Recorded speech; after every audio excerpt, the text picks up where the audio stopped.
Top quality और consistent performance के लिए सिर्फ सिल्वर पंप्स एंड मोटर्स, नाम याद रखना। નમસ્કાર, સ્વાગત છે આપનું ન્યૂઝ કેપિટલના ડિજિટલ પ્લેટફોર્મમાં. આપની સાથે હું છું જુહી ગાંધી. છેલ્લા ઘણા સમયથી સાયબર ફ્રોડની ઘટનાઓ વધી રહી છે.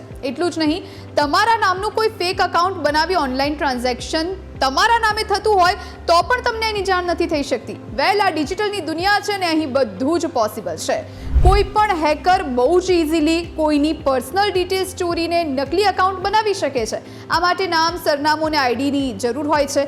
હેકર્સ હંમેશા થર્ડ પાર્ટીને ટાર્ગેટ કરવાનું વિચારે છે, જ્યાંથી તેઓ બધી જ ઇન્ફોર્મેશન નીકાળે છે. ડિજિટલ અને ઓનલાઈનની દુનિયામાં આ બધું જ શક્ય છે અને એટલે નકલી બેંક એકાઉન્ટ પણ શક્ય છે. તમારી બેંક ડિટેલ્સ પર કોઈ ડુપ્લિકેટ એકાઉન્ટ ચાલી રહ્યું છે અને તમને તેના વિશે ખબર નથી, ત્યારે આ જ મામલે હવે સરકાર સ્ટ્રિક્ટ બની છે. આરબીઆઈની પોલિસીની જાહેરાત સાથે નકલી એટલે કે ફર્જી બેંક એકાઉન્ટ બનાવી લોકો સાથે બેંક ફ્રોડ કરતા ગઠિયા સામે કડક કાર્યવાહી કરવામાં આવશે.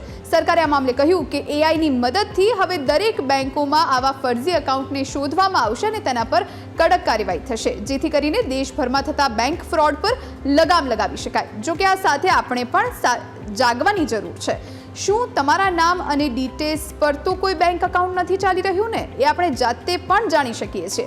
જો તમે નહીં જાણો તો ગમે ત્યારે ફ્રોડ કરવાના તમારા અકાઉન્ટમાંથી પૈસા ઉપાડી શકે છે અને ખાલી કરી દેશે તમારું અકાઉન્ટ અને તમને ખબર પણ નહીં પડે. તમારા નામે નકલી બેંક એકાઉન્ટ ચાલે છે કે કેમ તેની ખબર કેવી રીતે પડશે? આ સવાલનો જવાબ આજે હું તમને આપું. સૌથી પહેલાં અહીં તમારે ઓનલાઈન અકાઉન્ટમાં લોગિન કરી ત્યાં માય આધાર પર ક્લિક કરીને આધાર સર્વિસીસ પર ક્લિક કરવાનું રહેશે. પછી તમારે ચેક આધાર અથવા બેંક લિંકિંગ સ્ટેટસ પર ક્લિક કરવાનું રહેશે. તેના પર ક્લિક કરતાની સાથે જ તમારી સામે એક નવું પેજ ઓપન થઈ જશે. આ પછી આ પેજ પર તમારે 12 અંકનો આધાર નંબર અથવા વર્ચ્યુઅલ આઈડી ભરવાનું રહેશે.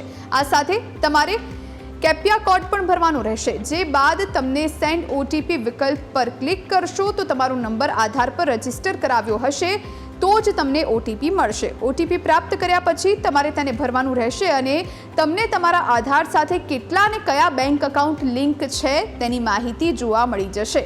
આવી રીતે જો તમારા નંબર પર 1 કે 2 જે તમને જાણ હોય તેવા એકાઉન્ટ બતાવે તો ચિંતાની જરૂર નથી, પણ જો તમારી જાણથી બહાર પણ એકાઉન્ટ બતાવી રહ્યા છે તો તરત જ બેંકનો સંપર્ક કરો.